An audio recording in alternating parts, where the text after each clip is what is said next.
அன்பு நண்பர்களே, அனைவருக்கும் அன்னை சமையலுமாக அன்பான வணக்கங்கள்.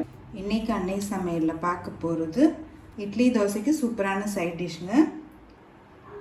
பருப்பு இல்லாத சாம்பார்.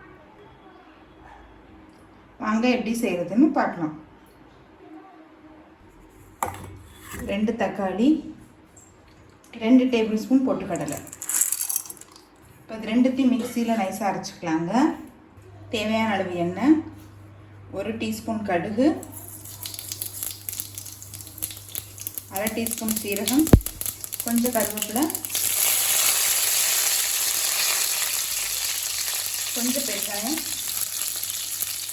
1 காஞ்ச மிளகாய், 1 வெங்காயத்தை சேர்த்துக்கலாங்க.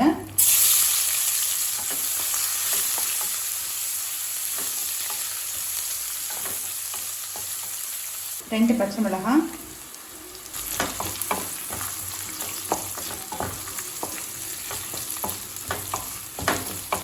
அரைச்சி வச்சிருக்க தக்காளி பொட்டுக்கடலை விழுது இது கூடவே சேர்த்துக்கலாங்க.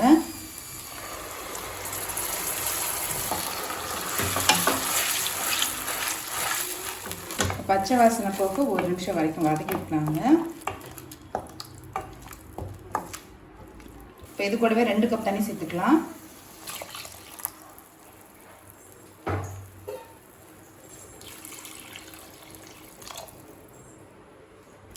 நல்லா மிக்ஸ் பண்ணிக்கோங்க.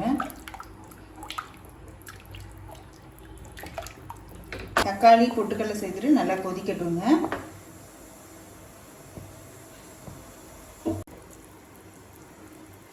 கால் டீஸ்பூன் மஞ்சள் தூள், 1 டீஸ்பூன் மிளகாய் தூள், 1 டீஸ்பூன் குழம்பு மிளகாய் தூள்.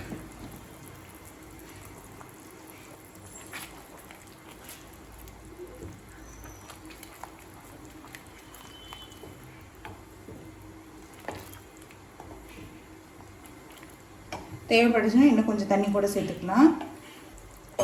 இது கூடவே நான் 1/2 கப் தண்ணி சேர்த்துக்கிறேங்க. தேவையான அளவு உப்பு,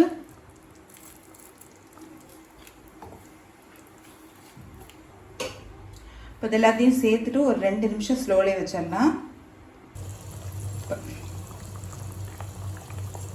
2 நிமிஷம் ஆயிடுச்சு. இது பாருங்கள் நல்லாவே திக்காகிடுச்சுங்க. கொஞ்சமாக கொத்தமல்லி சேர்த்துக்கலாம். பருப்பு இல்லாத சாம்பார் ரெடி ஆகிடுச்சு. சர்வ் பண்ணிடலாம். இப்போ சுவையான பருப்பு இல்லாத சாம்பார் ரெடி ஆகிடுச்சு. ரெசிபியை ட்ரை பண்ணி பாருங்கள், கண்டிப்பாக உங்களுக்கு பிடிக்கும்.